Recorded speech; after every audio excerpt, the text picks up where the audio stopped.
Scott Russell, Global Freedom Movement, and Two Free Scott.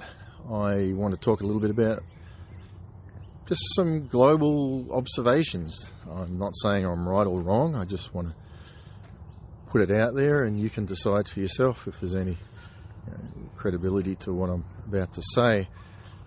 It's funny when you look at some of these elections, like the Trump US election, the Bolsonaro election in Brazil, and the two main ones to talk about.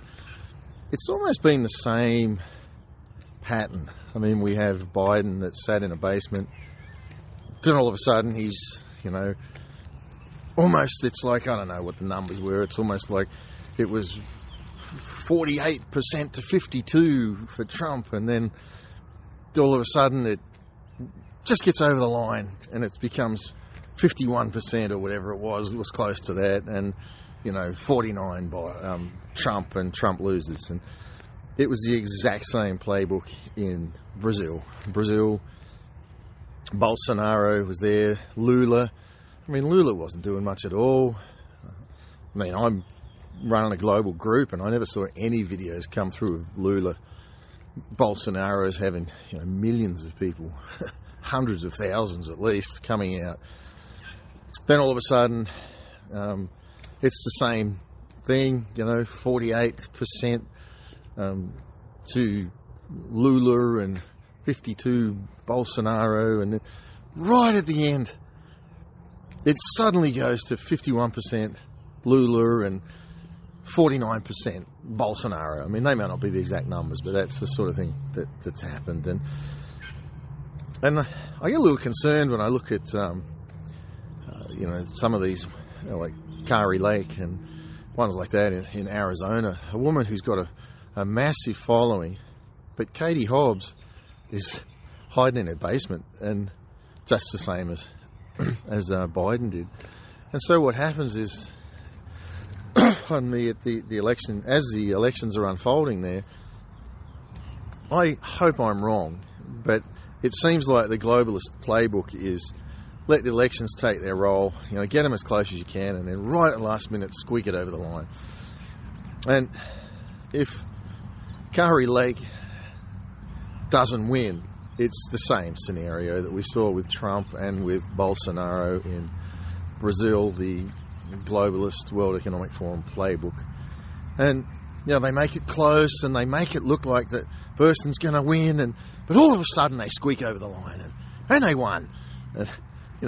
Brazil's got videos of motorbikes turning up with bags full of ballots that they were giving out to people to go and stuff in the boxes and things like that. And so I mean, I'm a nobody in that sense, but I've just observed, running the global group, following some of these things, that there's a lot of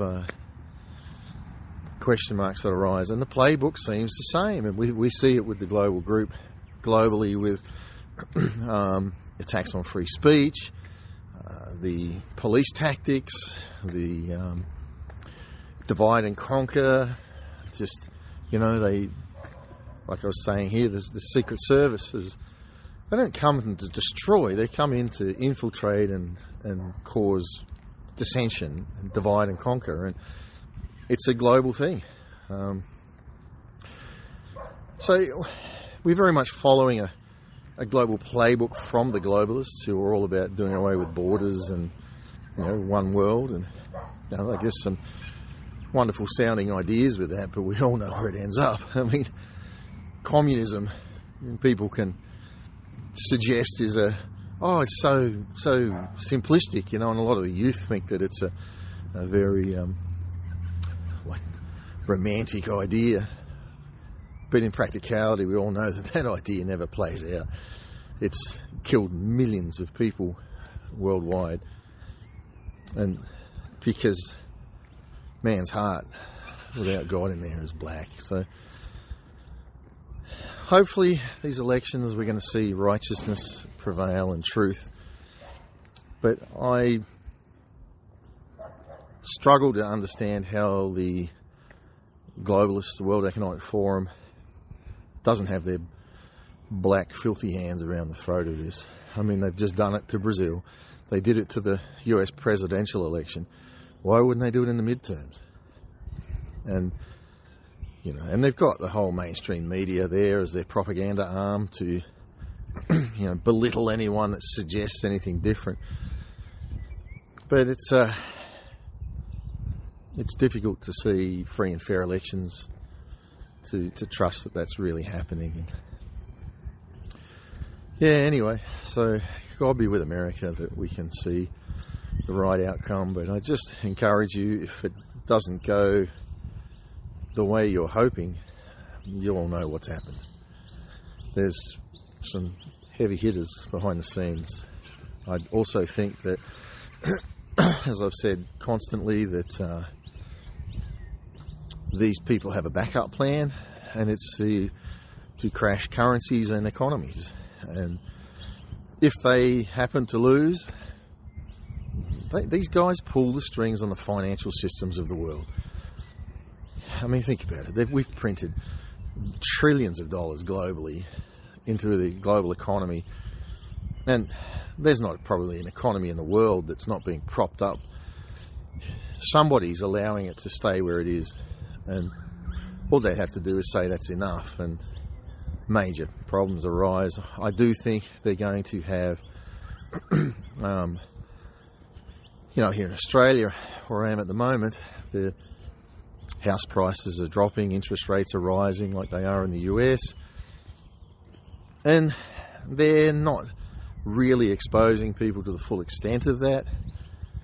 But like we had in the subprime when I was in the US, the subprime meltdown, people's houses devalued. They were upside down on their homes, and people would just walk into the bank, hand the keys in and walk away. And I think we're going to see that sort of thing. But think about it from the globalist perspective. However they put this together, it's not a free market. It's a market that's controlled. So ultimately, I think what they'll do is bring up the central digital currency alongside a regular currency. And as I've mentioned, I think the regular economy will struggle. Your house repayments, you know, it could go into major expenses. Your debt, the servicing of debt will be huge. And they'll come in with a digital currency and say, well, if you take this digital currency, your $2,000 a week loan repayments are going to go down to $500, because the currency is so much stronger in the digital currency. And in fact, we'll pay you in that currency, and in fact, your groceries will be cheaper. Everything will work better with this digital currency. And if you don't take it, you don't have to, but it's coercion, right? You're going to be paying so much with your regular currency, which ultimately will go away because people will just go towards the other thing. And then with that, they'll bring in control. We want to put this mark on you. You'll jump through our hoops. We will own you. We've already seen the World Economic Forum many videos boasting about how they can alter genes and know what you're thinking before you know. They've got the potential for that coming down the pipeline. Not you and me. But, excuse me, who knows what they got in the background. We've seen some of it, but I think that's how they'll do the currency. So let's say righteousness wins in this next US election, and the balance of power changes in the House. Well, if these men pull the financial systems of the world, the strings to that, that's their plan B. They just crash the economy. They call in their marker, so to speak, on the currency, and boom, it's gone. Now you've got people in chaos. Now they're able to blame the other party for that. Oh, it's the Republicans' fault. It's whatever. But the reality of it is, while everybody's pointing fingers and blaming each other, they're not seeing who's behind it. They're not seeing the globalists and the World Economic Forum agenda that's brought that about. So it's all smoke and mirrors, isn't it? We're going to blame everybody else, get everybody fighting internally, and we just sit back and watch it happen. You can't tell me Biden's running that country, the US, because it seems like that's another one of their playbooks. They find somebody who's almost a little, well, who knows what, we'll just say a little Biden in their approach, and somebody that they can run, that thinks they're running the show, and they really have nothing to do with what's going on. The US is being run by globalists already. The likes of probably some of the officials who were voted out are still running things behind the scenes, and that's why they're so aggressively now campaigning to try to make sure they keep the power. But again, I hope I'm wrong. I hope it's a free and fair election. But we'll know if some of these states that look like a presidential election in the numbers, that look like a Bolsonaro in Brazil election, but all of a sudden they lose. And yeah, somewhere along the line here, the global currency for the US dollar is going to be collapsed. I think, pretty sure of that. Not that I'm an economist, but I have a friend who was pretty influential in some of that, and one of the things he said to me is, Scott, you put 100 economists in the room, you've got 100 different opinions. I'm not an economist, so I'll just give another opinion. Could be wrong, but I don't think so. And then, how better to control people in the turmoil of that? You can bring about whatever you want. I do think probably, within the next presidential election, by then we would have seen a lot of this unfold. And a lot of people will be begging for change, probably begging for Trump to come back, whether you like him or not. He's definitely someone that's very nationalist in his approach, pro-US, and will stand for the US, whereas many of these others are globalists and wolves in sheep's clothing as far as the national identity of a country. So anyway, just a few thoughts. I thought, again, I'm not saying I'm right in any of that. It's just my observances, a few thoughts. Many of them, I guess, I hope I'm wrong with some of those. You can put your remarks in the comments if you like. I'm not threatened by anything anyone has to say, really, couldn't care less. But for me it's just a time to know your God. Time of great uncertainty. But when the enemy comes in like a flood, God will raise up a standard. And that standard is you and I.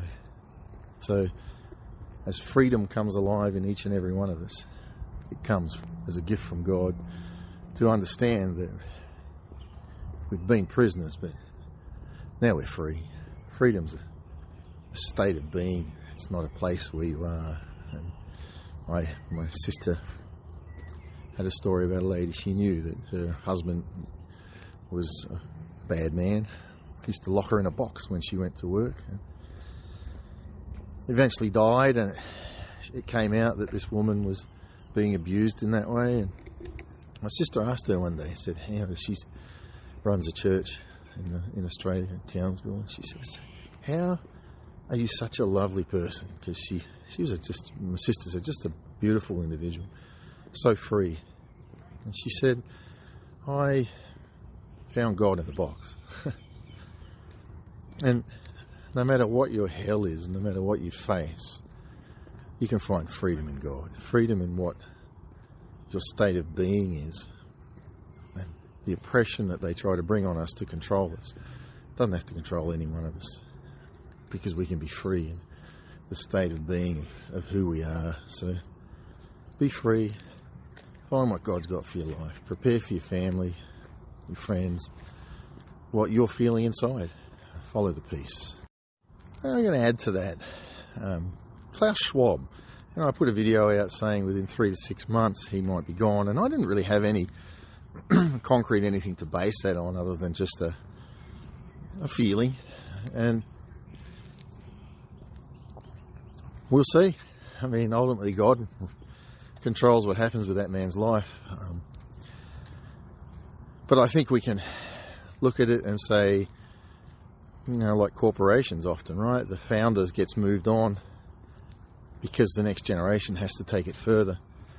And usually the founder doesn't have the, whatever. You've seen it in America. Pretty common there, right? That the founder gets moved aside in some of these companies, and the next people that come in, they vote him out and they take over. And they take it further. And perhaps the World Economic Forum is heading in that direction, where they haven't achieved all their goals, but they've got some dark things that they're going to have to be doing here soon if they're going to make this happen. Darker than they've already done. And some of these men we've heard behind the scenes, and probably some we haven't even seen that are behind the scenes. It's a time of where I'm sure, because think about it, in evil and in darkness, there's no unity. It's just dog eat dog, and they're looking for power and the ability to stick a knife in somebody's back to get ahead. So they're all got this present, like this smear of unity, but there's no unity there. There never is an evil. So I can say for a fact there's no love between them. It's just using each other to, because they're drunk on power.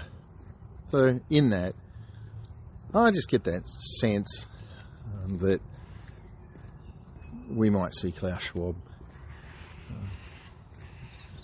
disappear. I have a few thoughts on how, maybe, but they're irrelevant. I think he'll won't be what he's been. And let's see. Some of you say, well, that's great. Sooner he goes, the better. maybe it remains to be seen. But I kind of got a feeling that he's got that idealism in him. It's been his original vision with some people like King Charles. It's kind of funny when you think about it, right? King Charles helped start this World Economic Forum, apparently, and here they are taking over America. So it's almost like America's handing their sovereignty back to King Charles, going back to England, and probably why he's in the background. Because imagine going to the US and saying, "Oh yeah, the British King is actually going to rule you from behind the scenes." Imagine the ego boost for King Charles to think, well, hey, I've taken back these rebellious Americans. That basically, the World Economic Forum was started, from my understanding and seeing some of the material on it, that two of the figures there were Klaus Schwab and King Charles. And so, yeah, just a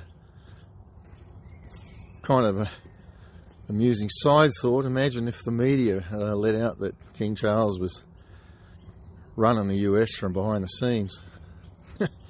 You're like, whoa. So, lots at play, lots of time to, well, not lots of time, but a good time to know God and to know where your life's headed and what it's doing. And I've got other videos where I've talked about that, the relationship of what I see with the peace of Christ in my life. And yeah, anyway, God bless you, stay safe, stay free, and we got a heck of a journey ahead of us, but in the end we win. But can't tell you when that is, but can't tell you how much damage is going to be caused, but ultimately worldwide food shortages kick in and things like that. Whew. Wow. God bless you.